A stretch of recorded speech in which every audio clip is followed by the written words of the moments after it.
All right, so here's the first one. So as I mentioned, you'll get one of these on the final, I'm sure. So you want to get this figured out so you can apply it and work through these. So what you want to do here first is, and I would encourage you to make this visual. Don't make it draw up a sketch. Don't just run numbers, but draw up a sketch, okay? So you want to identify the axes, X and Y, and that's where they are in this one. What you then want to do is to measure out from the axes in the given directions, because you're going to, so you can make fill in that formula basically. And what the formula is that X bar is the sum of little x bar, which is the x bar distance to each of the pieces, times the area of each of the pieces, divided by that total area of the entire shape. And then y bar is the sum of all the little y bar distances times their small areas that they get or point to, or whatever you want to say, divided by the total area. Okay, so that's the formula there. Now the thing with this stuff is that the x bar distances are measured in the x bar direction, in the x direction, I should say. So there are the x bar distances, what I'm marking right now.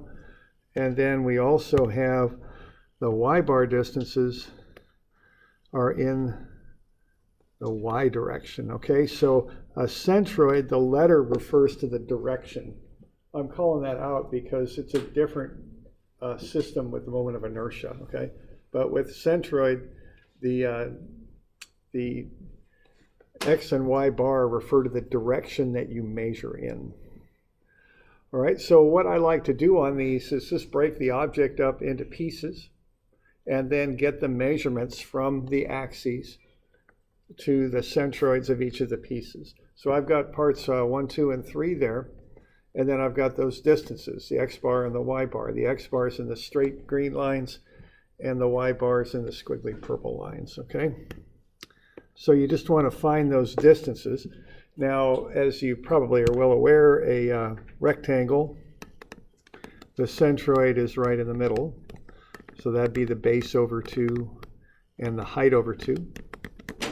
But for a triangle, and I think we've dealt with this before when we did distributed loads, the centroids for a right triangle is what I call the third point. And that's not a standard way to say it, but that's just the easiest way I can think to say it. So the centroid's a third of the distance from the right angle, okay, in either direction. So those are the distances that you use to identify where that centroid's at, okay? So if you want to get to the centroid of that rectangle there, you're just going to have to take half of 12 for the x bar and half of 6 for y bar. Nothing much on that. You do have to pay some attention though when you start finding different centroids there. If you want to find the centroid for the large triangle underneath the x-axis, that's not going to be 1/3 the base. That's going to be 2/3 the base for x bar, because you're coming from the vertex side as opposed to the right angle side. So if you're coming from this side, this will be 2/3 times the base right there, okay? Not a third. And then the other thing to pay attention to is you have to stay with one set of axes throughout the entire calculation. So if you're going to use this axis system that I've given you, which is how I'd like you to do it, you're going to measure from this side here. When you do x bar, so everything's going to come from that axis. So for the other x bar right here,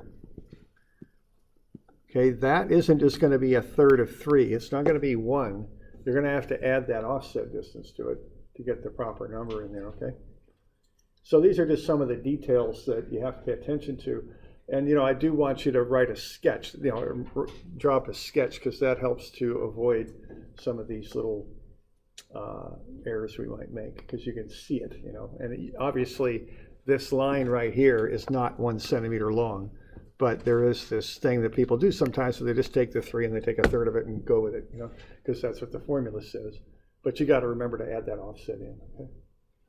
So I encourage you very much to actually draw the pictures in, okay? All right. So what I like to do then is go through, calculate the areas, get the offsets all written down, and then just fill in a table. Now it's up to you to make that table, all right? I won't give you a table, you'll have to create it yourself. So just be sure you can do that. You want to fill in the area of each of the small pieces you've cut the shape into. That would be in centimeters squared is what that would be in. And then you want to fill in the little x bar and the little y bar, in this case in centimeters both, and then multiply them together. You're going to get centimeters cubed. So I just go ahead and put the units on the top of the table so I don't have to write them in every time. And then I just fill in the values. So that first large rectangle is 6 by 12, so that's 72 centimeters squared. The x offset distance is 6. Okay, that's right there. The y offset distance is half of 6, it's 3, that's right there. And then you just multiply those by the area and get those numbers in here. And you just do the same thing for all of them and add them up. Okay, so you just add up the columns, add up and get the total area. It should be 171. Do the same thing and add up the x bar A and the y bar A columns. You should get 1269 and negative 198. And then you just divide out the sum of x bar A and divide it by the sum of the area, and that'll get you the centroid. Okay. So remember to include the offsets. Remember when you come from the vertex of a triangle, it's 2/3, not 1/3. And also remember if you go down or to the left, it's a negative number. Or if you have a cutout, it's a negative number. Okay, so you need to remember those things too. So this number here, for the y bar for part number 3, that's going to be a negative because you're going to go down to it. Okay. When you're done, have a look at the numbers, plot them up on your sketch, and make sure they look about right. You should be able to balance that. If that were a plate with those dimensions, you should be able to balance it on that centroid that you find. We doing all right with that? Any questions on that bit? Okay.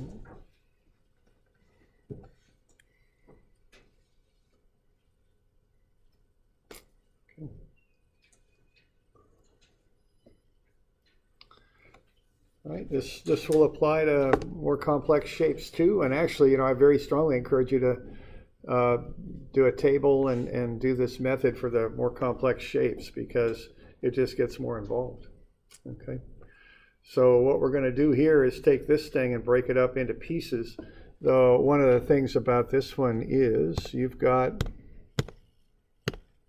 a cutout here, okay? And that's really the only sensible way to handle that. I wouldn't want to break that thing up into triangles and rectangles of solid plate. I want to do a negative piece for that. So the important thing there is that is a negative area, okay? So that's going to be negative 12, 1/2 times 12 times 24. It's going to be negative 144. Okay. The rectangle is just what, 66 times 36. The half circle will just be 1/2 pi r squared. And then you've got that triangle at the end you have to account for. So I just want to go ahead and find all those areas. Okay.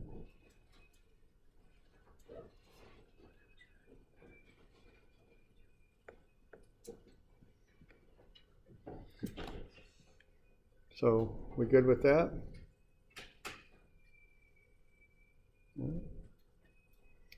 So I'll go ahead and get those figured up, and then I want to go ahead and dimension. You see I have those centroids marked. So now I'll start to dimension to them from the x and y axes. Okay. So that's a little bit messy there, but there I'm starting to do that. Now remember, x is in the x direction, y is in the y direction. The other thing that I'd mention is what you have on your formula sheet is a quarter circle. And if you start at the right angle for a quarter circle and go to the centroid of a quarter circle, that dimension is 4r over 3 pi. And that's on your formula sheet down on the right-hand side, I think, towards the bottom. Now what that means is for a half a circle, a semicircle, as I'm showing there, okay, so if I have a half circle, That's 2 quarter circles, okay? So those 2 centroids will be there and there. Well, if I take the composite centroid of those 2 quarter circles, the centroid of a semicircle will be right in between them midway. It'll be right on that midpoint line in the x direction, but it'll be up at 4r over 3 pi in the y direction, okay? That would be the result of that. So that's the centroid for half a circle. You're not given that, but you can derive it pretty easily. Okay, so the y direction, you got 4r over 3 pi. In the x direction, though, you're right in the middle of the semicircle. That would be the balance line for that in the x direction. Okay. All right, so we good on that?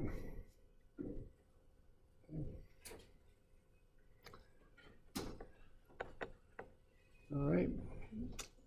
So once you've got that, you just want to start, figuring all these distances up.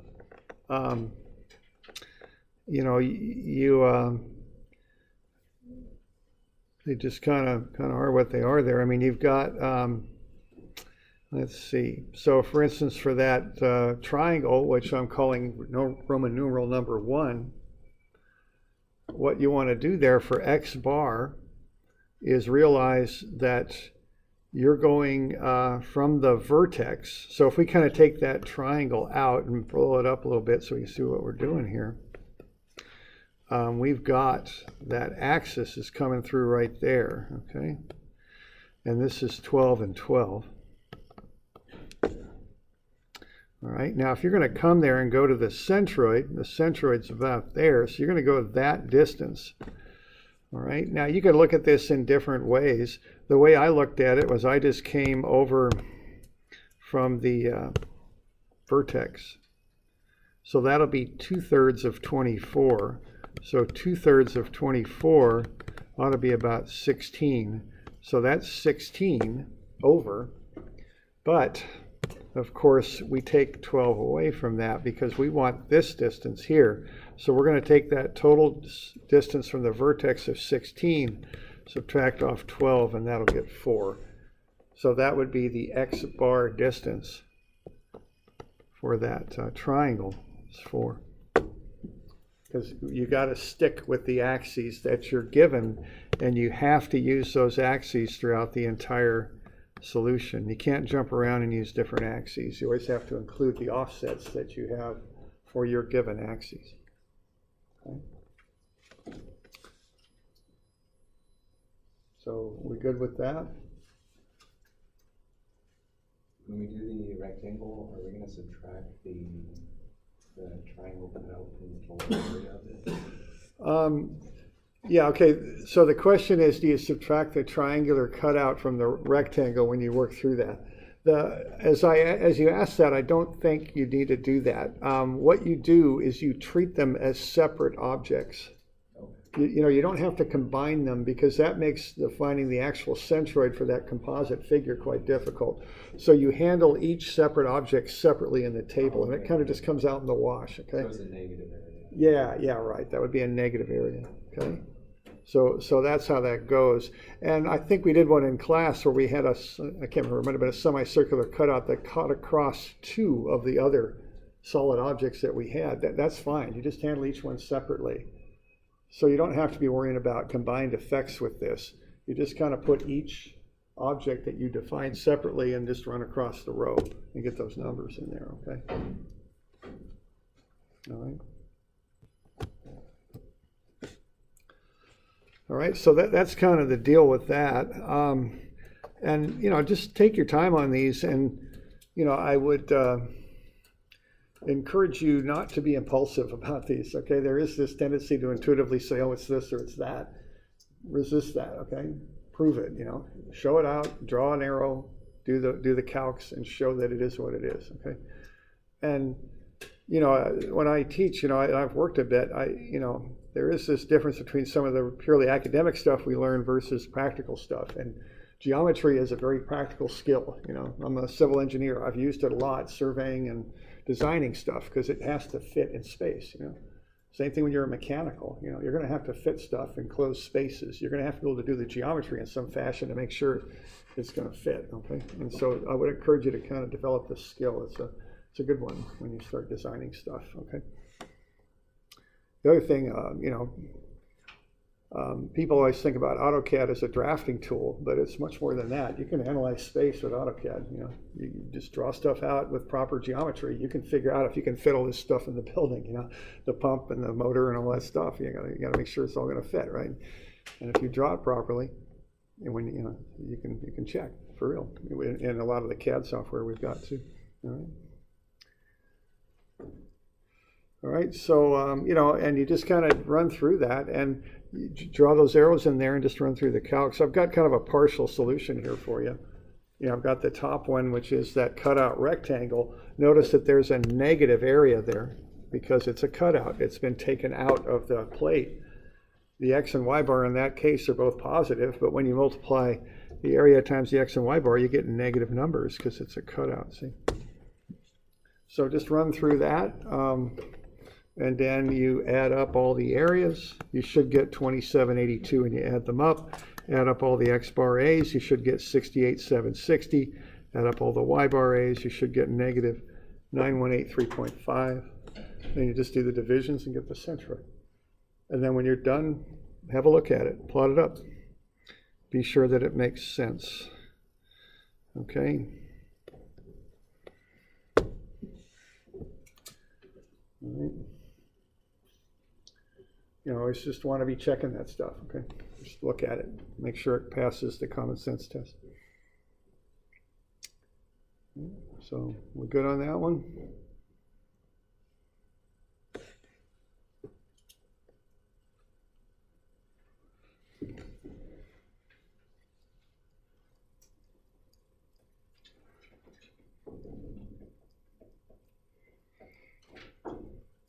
All right.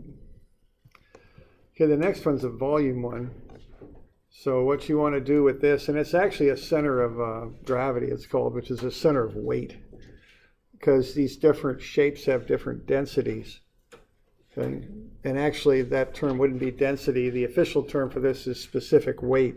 It's the weight per cubic inch. So A and B have different weights per cubic inch. The common word that's used for that is density, but it's not really. Density is mass per unit volume. This is actually called specific weight. So what you want to do there is find the volume first, then multiply by this specific weight, and that will get you the weight for A and for B. So those are the weights. That's the thing you're going to multiply through when you find this center of gravity, as it's called. So instead of using an area like we did on the last two, on this you would use the weight instead. Okay. All right, so we've joined two objects and they have different densities, so we want to know where that center of gravity is at.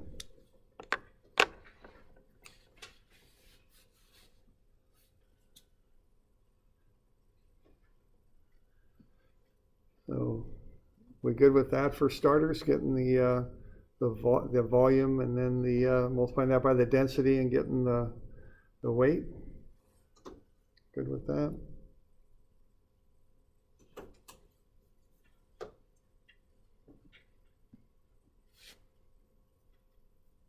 Okay.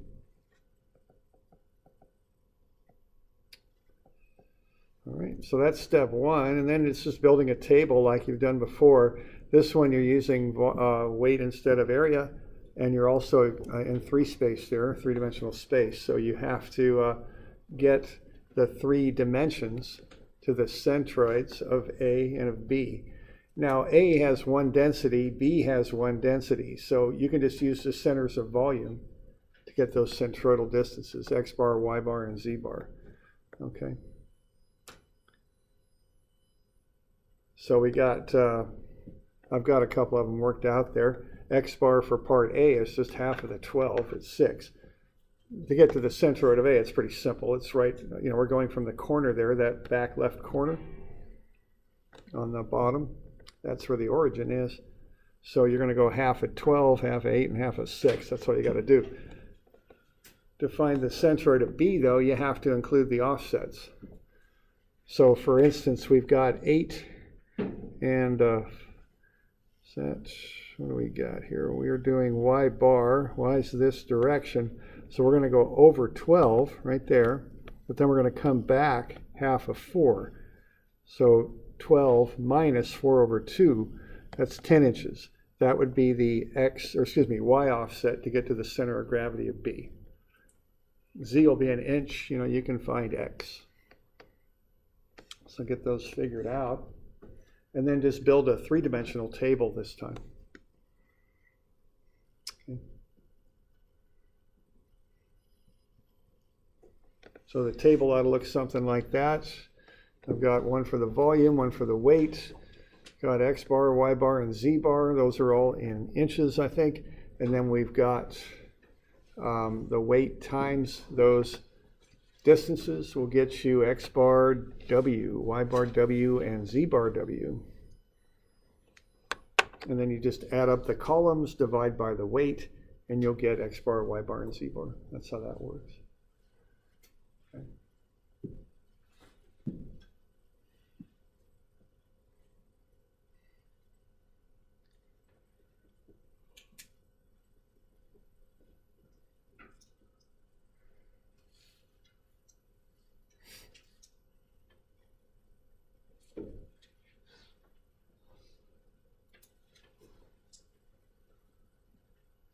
Got any questions on that one?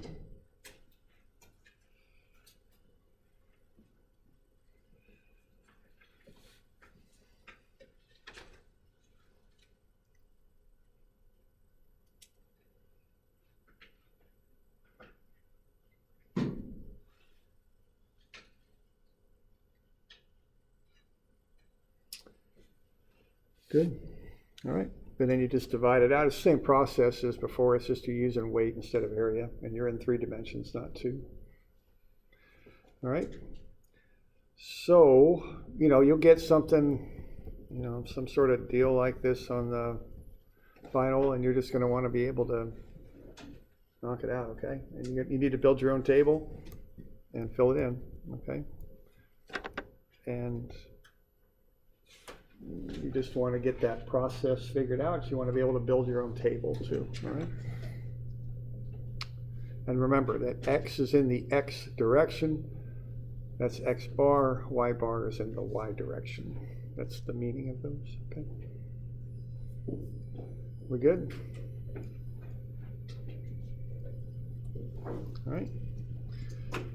So that's called a shape. Those are called shape properties. The other shape property we're going to look at here is moment of inertia. Now this is a little bit different deal. You can't really point to a moment of inertia. You can point to a centroid and say it's here. Moment of inertia is more abstract. What we're doing here are area moments of inertia. So if these are beam cross sections, the area moment of inertia tells us how effectively that shape would resist bending, okay? So once again, we're going to use a table, but this one's a little bit more complicated in how it's set up. But it's the same idea of the process, okay? We just have to work through a table. And I suggest kind of taking a similar approach. Get everything lined out first and then just fill in the table is how I think about that, right? So you take the object and you break it up into pieces first. So what we have there for this one is just basically 2 rectangles that are put together. So I would just break that up into a couple of rectangles.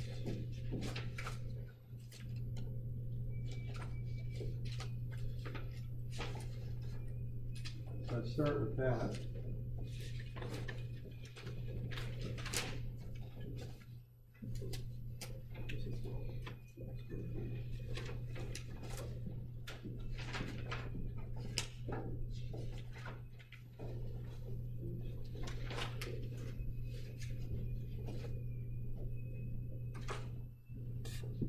So I've got them labeled 1 and 2.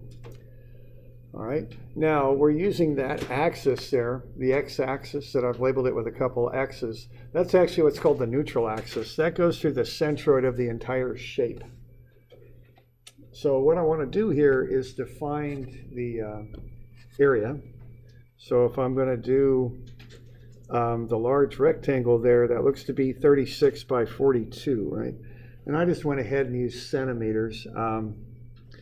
Maybe I shouldn't have done that, but that's how I did that. So let's just go ahead and do that. So what do we got? We got 36 by 42, and that'll get us the area of piece number 1, and that's 222,264. And that's centimeters squared. All right. Now what we're finding here is I sub x, and you want to be aware that the nomenclature, the way you name this, changes when you go to moment of inertia. When you're doing centroids, x bar means in the x direction, meaning it's measured from the y-axis in the x direction. That's what x bar means. But I sub x means... Yeah, I think you're right. Yeah, I got We'll figure that out. What did I do? Oh, 30. Oh, whoops. Yeah, no kidding. 1512. Okay, thanks. Yeah, that's a different number there I pulled up. Thanks. 1512. There we go. Okay. Thanks. So I sub x comes off of the x-axis, though. So when we get the distance here, which is what we're going to need here, because what we need, see, our long-range plan here to find this, I total, what that's going to be is the sum, in this case, of BHQ, or it's the sum of I bar plus AD squared, okay? Now, D is measured off of the x-axis when we're finding I sub x. So D is actually measured in the y direction, okay? So you want to remember that the letters that are used have different meanings for centroid than they do for moment of inertia. For moment of inertia, the letter refers to the axis you're measuring from. All right, so if I want to get this little distance right there, it's pretty small. What I'm going to do is say, okay, I've got this neutral axis at 22.3, that's where that's at, and this total height is 42. So if I take 42 over 2 and then subtract off, that's where the centroid of that rectangle 1 is. And then if I subtract off 22.3, I'll get that distance. It's minus 1.3 centimeters. Okay. Now I don't get too worried about the minus because I'm going to square it anyway. It's going to go away. It's not a big deal, but I just put that in there just to kind of be technically correct. Okay. So what I want to do first is find these areas and the distances, because that's some of the stuff I'm going to need to put in that table.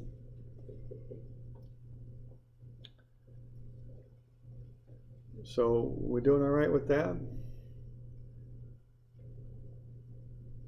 Okay. And you can do the same thing for the other rectangle, the smaller one. And then what we do is we fill in the table after that. So the table is going to be I bar sub x. Now for a rectangle, that formula is BH cubed over 12. So for that rectangle, what that's going to be is 36 times the height of 42 cubed over 12. And that's where I got that big number before. I pulled the wrong one off of my key here. There we go. And that's going to be centimeters to the 4. All right.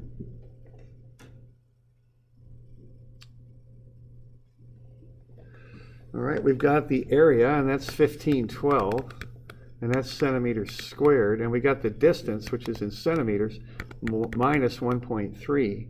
So we can take 1512 times negative 1.3 squared, and we can get the AD squared piece, and that's 2555. Okay. So what I'm doing there is I'm finding the moment of inertia of that big rectangle about its own centroid. And then I'm going to add to that the area of the rectangle times the distance from the axis I'm taking moment of inertia about to the centroid of the rectangle. Because you find moment of inertia about an axis is what you do. All right? So what I'm going to end up doing is just taking that 222,264 plus 2, 5, 5, 5. It's just an additive property. And you're going to come up with 224819. Okay. And the units on this is an odd one. It's, in this case, centimeters to the 4. All right. And then when you do that little rectangle, you're going to get 28,755 down here. And then you'll just add them up. Now, if the only time you have a negative moment of inertia is when you have a cutout. If you've got solid material on your beam, it's going to be positive moment of inertia. So even if it's below an axis or to the left of a y-axis, it's still a positive number if it's solid material. Now, if it's a cutout, you would subtract it. But if it's not, there's no negatives on moment of inertia. Because anything you add to a beam makes it stronger. You know, that's the idea. Okay. So you can add the two together and get 253, 574. Okay. So that's the moment of inertia. Now, quite often we like that number in meters because it fits some of the stuff we might want to do. The metric system with beams is kind of funny. A lot of times they measure them in millimeters. There's different combinations you can use to get what you want, but I just kind of stick with meters when I'm doing it. So if I wanted meters to the 4, I just kind of 1, 2 for 1 centimeter, centimeters squared, centimeters cubed, centimeters to the 4. So it looks like it's going to be 0.002532754 meters to the 4 is kind of what it looks like to me, because it's centimeters to the 4. Centimeter is a meter times 10 to the minus 2. So if you go 4 of those, you're going to jump the decimal place over 8 places. Okay. Do you want it in meters? No, I don't really care. I'm just thinking about it down the road, and probably we'll do it that way in strength materials. But it doesn't matter.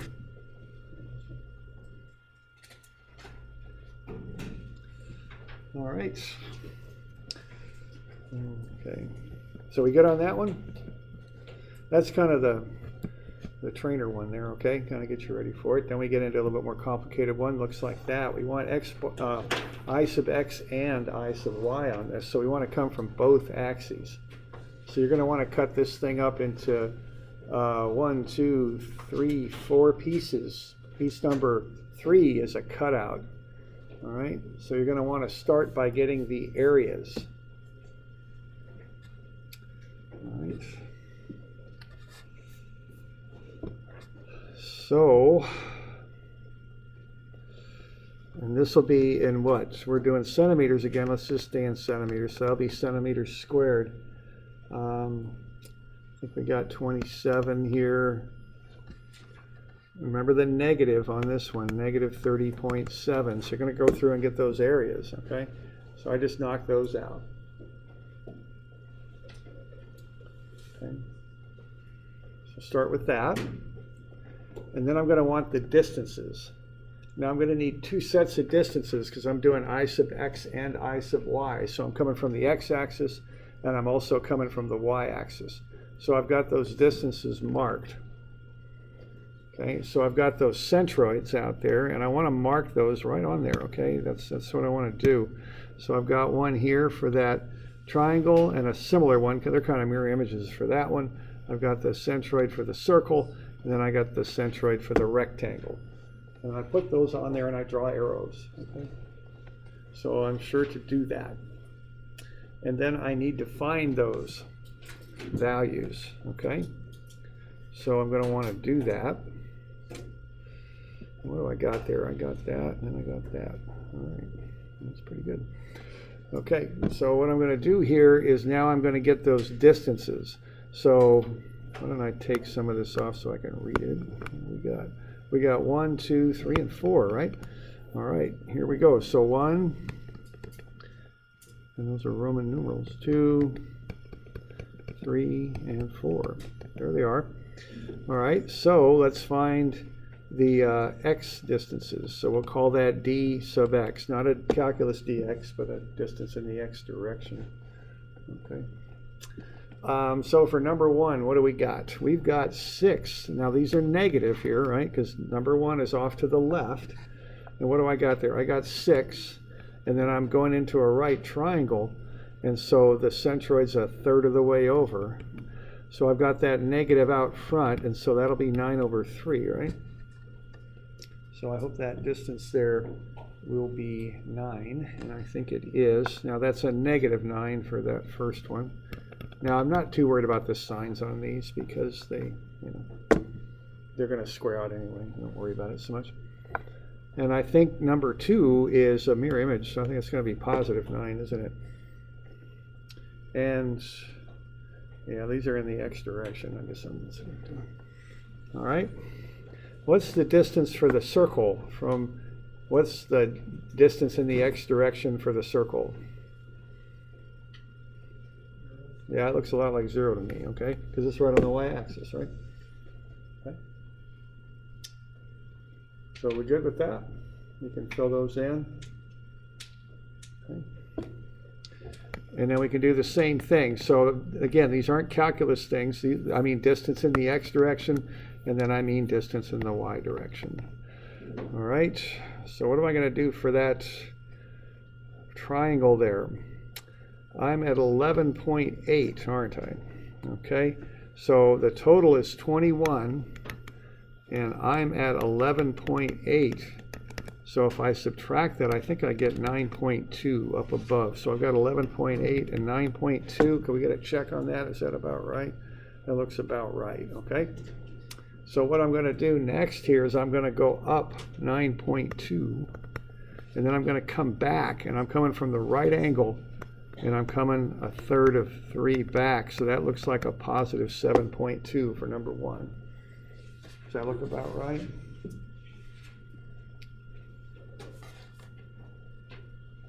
Okay.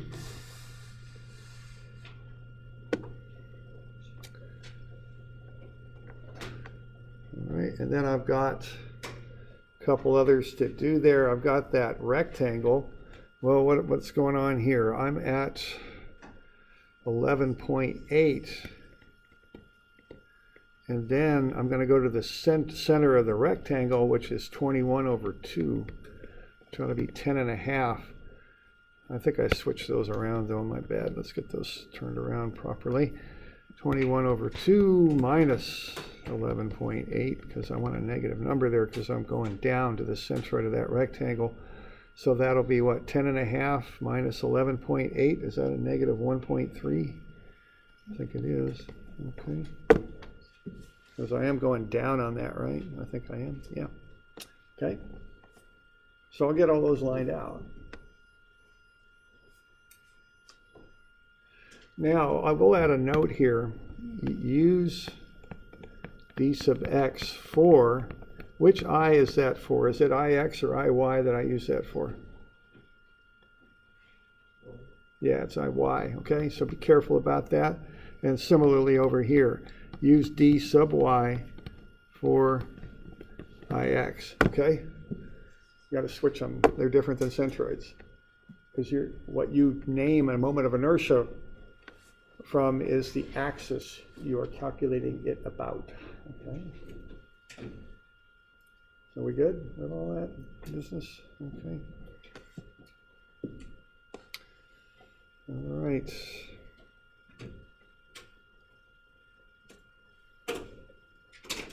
And we just fill in the table, see? Okay? So I sub x there for that first right triangle. The base is parallel to the axis, so that base is going to be 9. The height will be 6. I'll cube that, and this is a triangle, so I divide that by 36. It's bh cubed over 36 for a triangle, and that comes out to be 54. All right. I've got the area, it's 27, so this is centimeters, this is centimeters, right? Centimeters to the 4, centimeters squared, the area is 27. The offset distance is 7.2, so 27 times 7.2 squared gets me AD squared, which is centimeters to the 4, and that is 1900. And then I'll take 54 plus 1900, and I'll get 1954, and that's centimeters to the 4. That's the total moment of inertia of the triangle about the x-axis. Okay? Yeah. Yeah, I got something screwed up there, don't I? 1400. Yeah, I'd misread it. Thank you. So that's 1400. And that'll change that one too. Thanks. So 1400 and 1454. There we go. All right. That'll be 1454. The circle is negative 232 because it's a cutout, and then the large rectangle is 9687 when you get it worked out. Okay.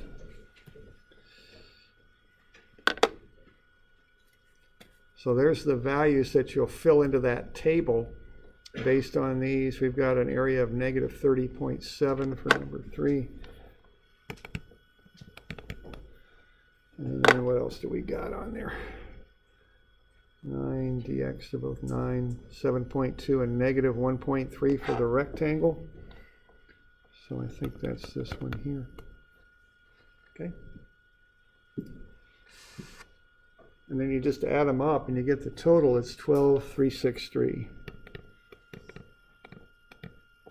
Okay, and that's centimeters to the 4. So this number gets you an indication if this were a beam. There's what we call the neutral axis. If the beam's loaded like that and it's going to flex downward, that number tells you how well it resists that flexing motion. Just the shape. It's got nothing to do yet with the material you make it out of. It just has to do with the shape. Really what you use that number for is to find the stress in the beam that's caused by that loading and the moment that it causes. How does that visually translate to a shape, that number? It's a good question. I know it's a short question with a very long answer, I'm afraid. It's a good question. Think of an I-beam. An I-beam is a very efficient I shape. You're using the material effectively because you're taking the big pieces of material and you're putting them out a long way from the axis. So it's a combination of the how big it is, but also how far spread out it is from the axis. So it's kind of a combination of those two things. Okay. All right. Now, so that's that would correspond to that loading. And that's IX. Now IY, we're going the other direction. So, it's kind of fitting for this one that we're doing an earthquake upgrade in this building now, because if we get an earthquake here, these beams are going to start to get loaded that way too. So I sub Y tells you how those beams will resist bending from lateral, meaning side loads. Okay. Now the thing on this to remember is your definitions of base and height change. Okay.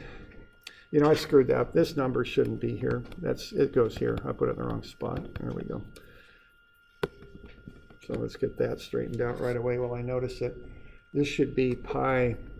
I think it's r to the 4 over 4, I think is what that is. Yeah, okay. That's what that should be. I put that in the wrong spot. All right. So now notice for the triangles, for I sub x, we got 9 times 6 cubed over 36. Okay, when we go to I sub y, we have the same numbers, but they're arranged differently. The base is now 6 and the height is now 9. Okay, so I define the base as parallel to the axis and the height as being perpendicular to the axis. So when you switch the 6 and the 9, which they will do when you go from Ix to Iy, when you run the moment of inertia, you get a different number. It's 121.5. Okay. The area will be the same. So we good on that? So we just switch them around. That's what we do. Okay. Area is the same. The distance is now measured from the y-axis, so it's 9. It's not 7.2 anymore. It's measured in the x direction from the y-axis, and it's 9. And then you can take 27 times 9 squared, and you'll get 2187. And then just add them together. So 121.5 plus 2187 is equal to 2308.5.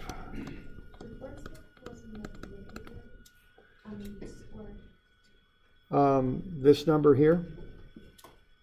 The distance, -1. Oh, okay, thank you. Yeah, and we'll square that, and it'll go away, so, yeah, that's good. Okay. So this is 2308.5, negative 30.7, and the last one is 3024.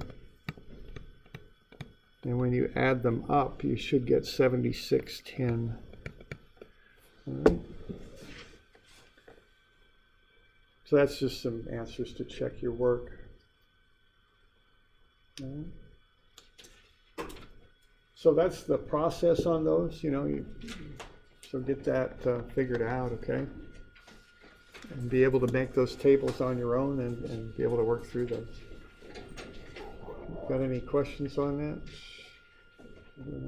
Okay. Good enough. Here we go.